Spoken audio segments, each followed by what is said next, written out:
সোমবার সকালে ঢাকা মহানগর দায়রা জজ আদালতে আনা হয় চাঞ্চল্যকর রামিসা হত্যাকাণ্ডের আসামি সোহেল রানা ও তার স্ত্রী স্বপ্না খাতুনকে। পরে পুলিশে কড়া নিরাপত্তায় তাদের এজলাসে তোলা হয়। স্যার আমারও দোষ আছে, কিন্তু ডলারেরও দোষ আছে। আপনি কি করেছিলেন? আমি একা অপরাধী না। আপনি কি করেছিলেন? আমি আপনার শুধু বাচ্চা দুই টুকরো করছি, ধর্ষণ করতে ডলার মারছে ডলার। কিন্তু ডিএনএ তো আপনার আমার কোনো ডিএনএ চেক লাইনি স্যার। আপনি কি আগে থেকে টার্গেট করেছিলেন রামিসাকে? স্যার এটা আমার ডলারে 2 লক্ষ টাকা দিতে চায়।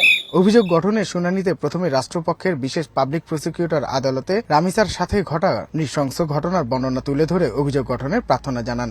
পরে আসামিদের বিরুদ্ধে অভিযোগ গঠনের আদেশ দেন ঢাকা মহানগর শিশু সহিংসতা দমন ট্রাইব্যুনালের বিচারক। মাননীয় ট্রাইব্যুনাল এই সাবমিশনে সন্তুষ্ট হয়ে আগামীকাল রাষ্ট্রপক্ষে সাক্ষী উপস্থাপনের জন্য নির্দেশ দিয়েছেন সংশ্লিষ্ট কর্তৃপক্ষকে, এবং একই সাথে আগামীকাল থেকে এই মামলার সাক্ষ্য গ্রহণ প্রক্রিয়া একটানা চলিতে থাকিবে।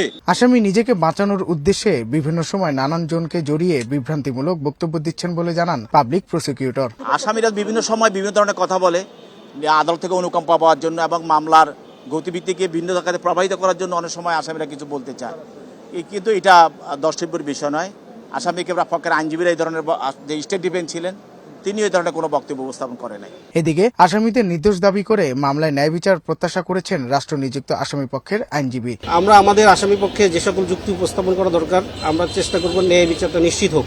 এই মামলায় রামিসার বাবা মা, বোন, চাচা চাচি, প্রতিবেশী ও পুলিশের 6 সদস্যের 18 জনের সাক্ষ্য দেওয়ার কথা রয়েছে। শিশু সহিংসতা দমন ট্রাইব্যুনালের আইনে 29 কার্য দিবসের মধ্যে মামলা নিষ্পত্তি করার বাধ্যবাধকতা রয়েছে।